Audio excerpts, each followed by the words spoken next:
be honest, communicating with people can be difficult. People come from all different backgrounds along with their unique quirks. Imagine if you don't speak the same language as the person you're trying to communicate. It's additionally frustrating when you're hungry in a foreign country trying to order food, and neither one of you can understand what the other person is saying. Take that one step further and imagine trying to communicate with someone that doesn't use language to communicate. In college, we practiced this experiment where one person was given a poorly written set of directions that they had to relay verbally to the other students to perform. Needless to say, it was a disaster. Very similar to translating poor communication to your dog. Many of you probably have similar experiences trying to translate someone's training method on how to communicate a new behavior with little to no success. My name's Michael, and I'm with Ragnar6. My goal is to provide you with an insight about 6 different ways you can communicate with your four-legged companion and help improve your relationship through better use of those 6 ways of communication. Body language. The first form of communication your dog reads is body language. Back when your neighbor was the next farm over, a dog typically followed the handler from dawn to dusk. Dogs learn from observation to adapt to desired behaviors. Basically, a dog organically molded to the perfect dog with nonverbal cues. Today, we neither have the time nor the space for a dog to organically mold into the perfect dog. More often than not, dogs are learning undesired behaviors through miscommunicated body language, and most people are not aware this is happening. Dogs read the information we are willing or unwilling to provide through movements and micro-expressions.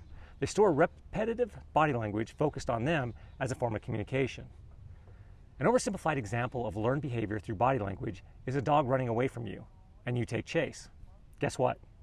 You just taught your dog how to play a new fun game called Keep Away, which I hope you see as an undesired learned behavior. Same scenario. Your dog moves away from you and you run the opposite direction, and your dog takes chase after you. A desired learned behavior that lays the foundation for teaching your dog the recall. Be aware that exaggerated body movements are a form of yelling at your dog for its attention. This is opposite of the calm whisper or hand signals or a look. For puppies with very short attention span, big movements are a good tactic to capture their attention. But over time, good training implies dialing it back to encourage the mature dog to focus on their attention on your subtle direction. Learning to stay physically neutral, standing tall, shoulders back, trains the dog to focus on more direct lines for communication, like eye contact and hand signals. Hand signals are a form of sign language we can incorporate with head gestures for a complete silent training session, which really helps focus a dog's attention.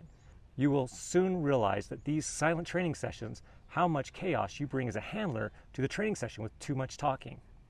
Sit, sit, sit, sit, sit. Good boy. Physical direction. Another silent form of communication is physical direction. Physical direction is just like it sounds. It's communicating through physical touch with a tool like a collar-leash combo to direct your dog into a desired position. This form of communication is literally hands-on, eliminating any lap time for interpretation. The moment you want your dog to sit, you can pull back on the leash, which is attached to the collar, and push it down on the rear, forcing the dog in the sit position. The distance you can reach with physical direction can be extended by a long line, the length of the line being the only limitation to maintaining a physical signal to your dog. Long lines are perfect when you're working with a recall command or translating information to the e-collar. E-collar, long distance communication. E-collars are one of the most misinterpreted dog training tools on the planet. First, an e-collar is not a shock collar. An e-collar uses a stimulation mode that is similar to electrodes applied by chiropractors. There's lots of science that goes into the e-collar for the right amount of amps, voltage, and watts to keep your dog safe. The proper use of an e-collar is to communicate with a dog, not scare or punish them. Today, e-collars come with a variety of great features. Most are waterproof, some have a series of sounds, others vibrate, while others have GPS. And most have a stimulation mode with a very precise dial system to control the intensity. Some dogs train on a level most humans can't feel, even at double the settings. Note, every dog is unique in what level they feel the stimulation from the e-collar and the variety of levels it's needed for the different distractions.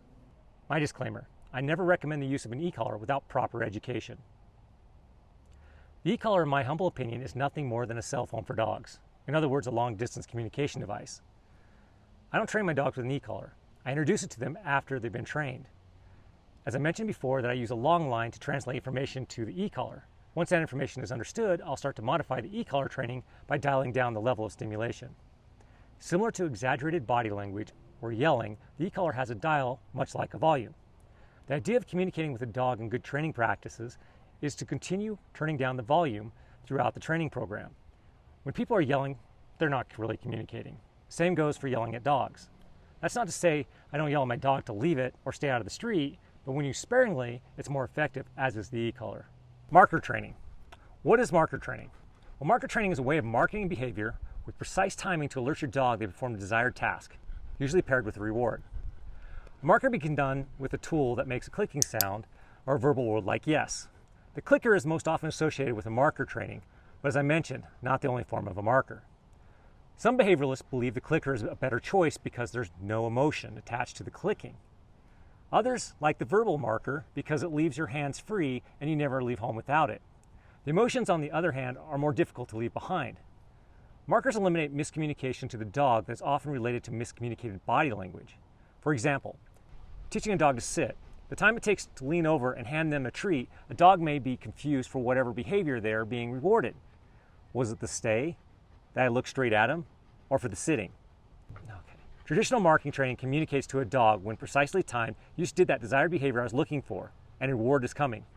Dogs love when they get rewarded. Training a dog with marker is a simple, effective way to teach your dog a new command, even when a dog is older. Marker training is a great method to start your interspecies communication. Verbal language. It's very human to think language as the only form of communication, and even more American to think everyone speaks English. A dog learns after repetition associated to verbal cues to a behavior. They don't particularly care what language you use, it's word association. You could name your dog Worf and use Klingon if that's your thing. When given a verbal command or a praise, the tone of the voice and the volume are both things that can take into consideration. A praise given to a dog in a deep monotone voice is not very motivating. Neither is the underlying frustration. It's important to leave emotion out of the verbal communication when giving commands. Yelling may get your dog's attention, but after a while you end up yelling a lot. Similar to the e-collar, it's important to learn to dial down the volume and encourage your dog to respond for listening to even your whispers. Some spoken words work well in all sorts of environments and situations, while others lack that je ne sais quoi. Dogs under duress or too much excitement, given words that sound similar, can cause a time lapse in a response, much like a computer bogged down with too many programs going on at once. Clear, precise verbal communication along with repetitive training can shorten that process and eliminate any disconnect.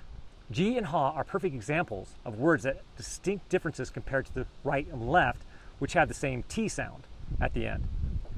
When a dog is in an environment without distraction, words like right and left paw can be deciphered with much more ease and eye contact. We expect dogs to understand words and direct translation when in reality, dogs are relating to words in context to their environment. Which brings me to the last point of communication. Routine, place and time.